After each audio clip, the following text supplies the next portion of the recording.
أحفاد الزعيم، الولاد مكملين المشوار والبنات قلبوا الموازين. حفيدات الزعيم هالة وكاميليا نجوم على التيك توك، ورؤية مشروع فنانة صغيرة. العرق بيمتد لسابع جد، وده بالظبط اللي بنشوفه في أحفاد الزعيم عادل إمام. جيل جديد لكن حب الفن ماشي في عروقهم من زمان، كل واحد واخد طريقه، فيهم اللي مشي على خطى جده وفيهم اللي اختار طريق مختلف تماما. لكن الغريب رغم ان عادل إمام معروف من زمان انه بيحرص جدا على خصوصية عيلته وخصوصا زوجته وبنته يكونوا بعيد عن عدسات الكاميرا ووسائل الإعلام، لكن أحفاده قرروا التمرد على عادات الزعيم ودخلوا عالم التيك توك والسوشيال ميديا واكتسبوا معجبين كتير. وفي حوار قديم مع مجلة آخر ساعة سنة 1993 اتكلم عن موقفه من عمل المرأة وقال: أكيد أنا مع عمل المرأة لأني لا أتخيل نصف المجتمع عاطل، لكن بالنسبة لي ولظروف عملي الأولاد والبيت محتاجين لمجهود ورعاية أكتر، وعلشان كده كان اتفاقي مع زوجتي إنها تتفرغ لنا وفلوسي كلها معاها. حرص الزعيم ومحاولاته طول السنين اللي فاتت إنه يكون أسرة متماسكة ومترابطة جدا بعيدا عن الأضواء،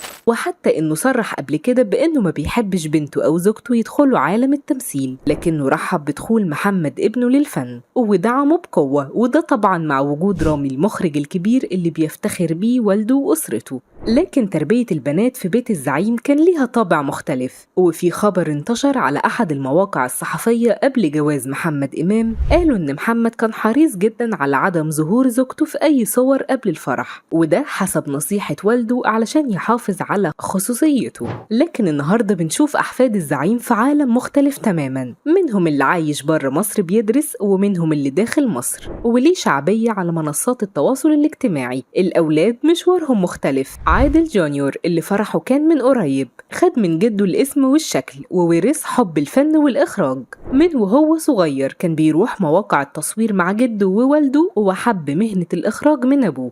أما عز الدين الحفيد التاني حتى الآن ما عندوش أي ميول لدخول عالم الفن، وتخرج من جامعة مصر الدولية سنة 2021 ومهتم أكتر بدراسته. لكن البنات قرروا التمرد الناعم على تقاليد العيلة والخروج للجمهور بحضور وخفة دم، وأشهرهم رؤية بنت رامي إمام أصغر إخواتها، وهي نجمة على التيك توك وليها متابعين كتير وبتحب تقلد جدها وتنزل فيديوهات وتشارك مع قرايبها. كمان هالة بنت سارة من المشهورين على التيك توك، الناس حبتها بتقلدها مشاهد جدها من مسرحية مدرسة المشاغبين، والفيديو بتاعها عمل ضجة كبيرة لدرجة إن الزعيم نفسه اتبسط وشجعها تستمر. كاميليا أخت هالة دخلت قلوب الناس زي أختها وبنت خالها من خلال التيك توك، بتشارك مع بنت خالها رؤية في فيديوهات ظريفة، وده خلاهم مشروع فنانات صغيرين بطابع خفيف ولطيف. ويتبقى أمنية هي الحفيدة الوحيدة الهادية اللي بتفضل تبعد عن الأضواء وبتحب الخصوصية أكتر. أما خديجة وإسمت بنات محمد إمام بيظهروا مع أبوهم في فيديوهات وصور طريفة على السوشيال ميديا وبيدخلوا قلوب الناس بخفة دمهم وروحهم المرحة. وبما إن حب الفن ماشي في دم العيلة مهما اختلفت الطرق، ولأن الجيل الجديد بيتميز بخفة وروح مختلفة، فهل ممكن قريب نشوف حفيدات الزعيم على خشبة المسرح أو في عمل فني رسمي ولا لأ؟